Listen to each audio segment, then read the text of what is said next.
I knew something was wrong the moment he measured the kitchen with his eyes instead of his hands. It was a Sunday afternoon in early October, the kind of day in rural Tennessee when the light turns gold and everything looks like a painting you'd find at a church sale. My son Daniel had brought Vanessa over for the third time that month. She was 31 years old, dark-haired, with a smile that arrived on her face about half a second too late. Like she had to remind herself to do it. I noticed that the first time they came to dinner, I didn't say anything because Daniel was 35 and I had raised him to make his own choices. I had also raised him to be kind, and I didn't want to be the kind of mother who poisons a well before anyone has had a chance to drink from it. But I watched. That's what women my age do when we've lost enough. We stop talking and we start watching. My name is Margaret, and I am 63 years old. I live in the same house where I raised Daniel, a farmhouse on 4 acres outside of Cookeville, Tennessee. My late husband, Robert, built the back porch himself in 1989. The wood has been replaced twice since then, but I kept the original posts because he notched his initials into the bottom of each one where no one could see. R.H. I know they're there. That's enough. Robert passed 8 years ago. Heart attack on a Tuesday morning. He was drinking his coffee and reading the paper, and then he was gone, and that was that. He left me the house, the 4 acres, and the life insurance. Just under $900,000, which I invested carefully with the help of a financial advisor named Carol, who I have trusted for 15 years. I am not wealthy in the way that makes people treat you differently in restaurants, but I am secure, and security, when you've lived through real fear, is its own kind of fortune. Daniel is my only child. He works in logistics, steady work, nothing glamorous. He has his father's jaw and his father's stubbornness and, until about 18 months ago, his father's good sense about people. That was when he met Vanessa. She came into his life through a friend of a friend at some birthday party in Nashville, and within 4 months she had moved into his apartment. Within 6 months, she was at my dinner table asking how long I had lived in the house, whether the land had always been in the family, whether I had thought about what I would do with the property eventually. I answered her questions because I was raised to be hospitable, but each one settled in my chest like a small, cold stone. By the 3rd visit, she had asked about the property boundaries twice, asked about my health twice, and asked about Daniel's inheritance once. Wrapped in the language of long-term planning, said with that smile that always arrived a moment too late. I didn't tell Daniel any of this. Not yet. I had no evidence. I had only the instincts of a woman who had lived 63 years and buried a husband and raised a son alone. And I had learned not to dismiss those instincts just because I couldn't explain them in a sentence. Instead, I started paying attention the way a careful person pays attention. Quietly, consistently, without showing my hand.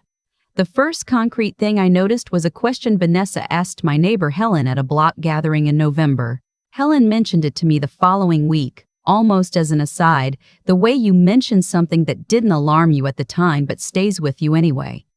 Apparently, Vanessa had asked Helen whether I had ever talked about refinancing the house and whether Helen knew if I had a financial advisor. Helen had thought it was an odd question, but assumed it was just the curiosity of someone new to the family. She'd answered honestly. She didn't know much, just that I seemed comfortable.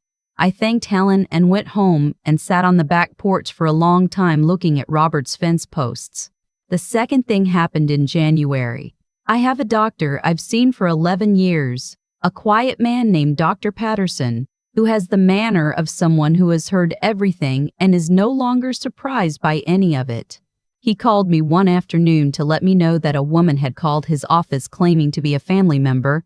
She hadn't identified herself beyond that and had asked general questions about my cognitive health, whether I had ever shown signs of confusion or memory loss, whether I had ever needed assistance managing my affairs. Dr. Patterson had given her nothing, because legally he couldn't and professionally he wouldn't. But he told me about the call because he said it didn't sit right with him. I asked him what the woman's voice sounded like. He said, young, careful, very polite. I hung up the phone and I sat with that for 3 days before I decided what to do about it. Here's what I understood by then. Vanessa was not simply curious about Daniel's family situation and the way a future partner might naturally be curious. She was mapping something. She was looking for weak points. A property with unclear succession. A woman living alone.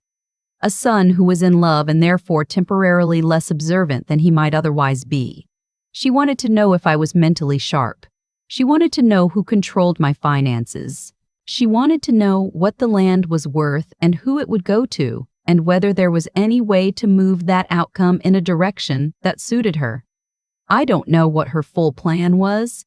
I don't think I ever will, entirely. But I knew enough. The third thing happened in February, and it was the one that made me stop waiting and start acting. Daniel called me on a Sunday night, excited in the way he used to sound on Christmas morning when he was 8 years old. He told me that he and Vanessa were engaged. He told me she had said yes when he proposed at a restaurant in Nashville, that he was the happiest he had ever been, that he couldn't wait for us to really become a family. I told him I was happy for him. I asked how he proposed, and I listened to every word. I told him his father would have been proud of him. When I got off the phone, I went to my kitchen table and I wrote down everything I knew, in the order I knew it, with dates where I had them. Then I called Carol. Carol has managed my finances for 15 years, and she is one of the sharpest people I know. When I explained the situation, she was quiet for a long moment, and then she said, "Margaret, have you spoken to an estate attorney?" I had not. She gave me the name of a man named Gerald, a semi-retired attorney who had done estate work for 40 years and still took cases when they interested him. I met with Gerald the following Tuesday. I told him everything. He listened the way experienced professionals listen, without expression, taking notes in a small yellow legal pad. When I was finished, he set down his pen and said, "You're right to be concerned. Depending on how this moves forward, the most important thing you can do right now is make sure your legal documents are current, clear, and entirely inaccessible to anyone you haven't explicitly authorized."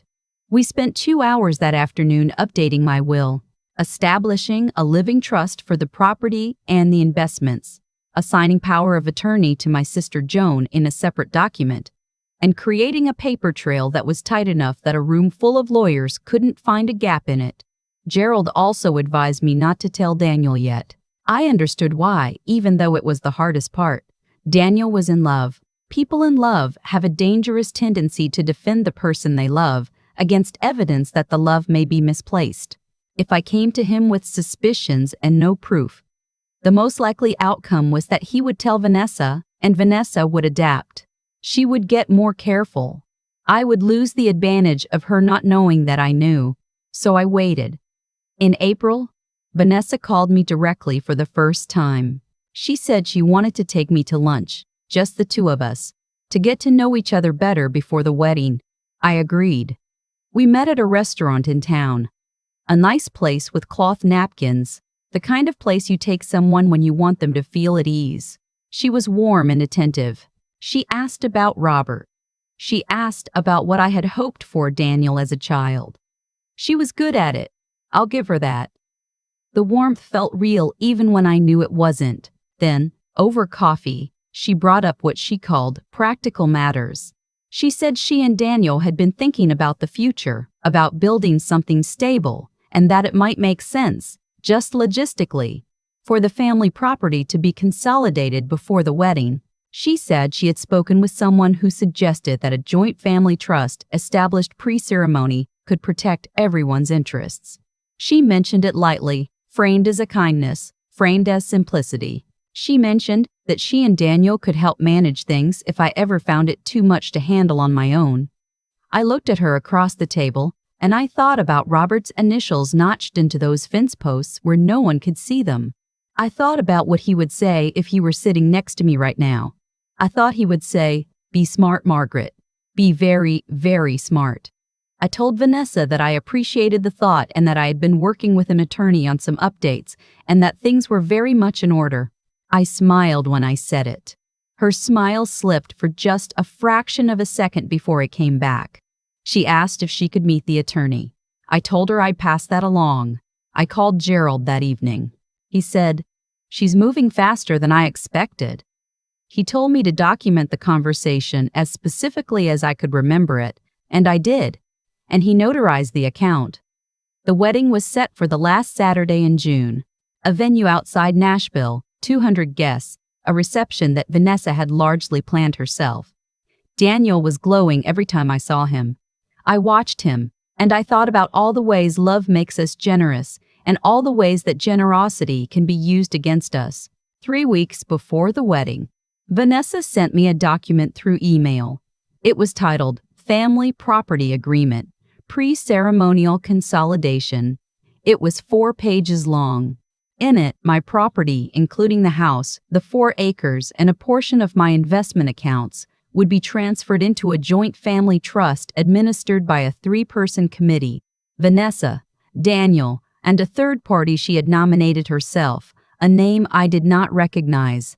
Buried on page 3, in the kind of language that is designed to be skipped, was a clause that gave the administrative committee authority to make decisions about the assets in cases where any beneficiary was deemed unable to manage their own affairs. I forwarded it to Gerald within 20 minutes of receiving it. He called me back in an hour. He said, "Do not sign anything. Do not respond to the email. I'll handle the next step." Gerald contacted a colleague who specialized in financial fraud. Together they began a quiet and very careful review of Vanessa's background, the kind of review that requires expertise and patience. What they found, within 10 days, was a civil judgment in Georgia from 4 years earlier. A woman in her late 70s had sued someone using a different last name, but whose physical description and documented history matched Vanessa closely, for fraudulent transfer of property. The case had settled confidentially. There were no criminal charges, but it was there. I didn't sleep very well the night Gerald told me, "Here is the thing I want to be clear about because I have thought about it many times since. I was never angry at Daniel. Not once. He had done nothing wrong. He had fallen in love with someone who was very skilled at being fallen in love with. That is not a failing of character. That is the oldest trap there is, and it catches good people more often than bad ones." I was not angry. I was heartbroken for him, in advance, for what was coming. The week before the wedding, I drove to Daniel's apartment on a Wednesday morning when I knew Vanessa would be at work. I told him I needed to talk to him about something serious. I sat across from him at his kitchen table, the same table I had helped him move into that apartment 7 years ago, and I told him everything. All of it, in the order it happened. With the documents Gerald had compiled in a folder on my lap, he didn't say anything for a very long time. Then he said, "How long have you known?" I told him I had suspected since November and confirmed it in stages since January. He asked why I hadn't told him sooner. I told him the truth, because I loved him too much to tell him something this serious without having the evidence to back it up.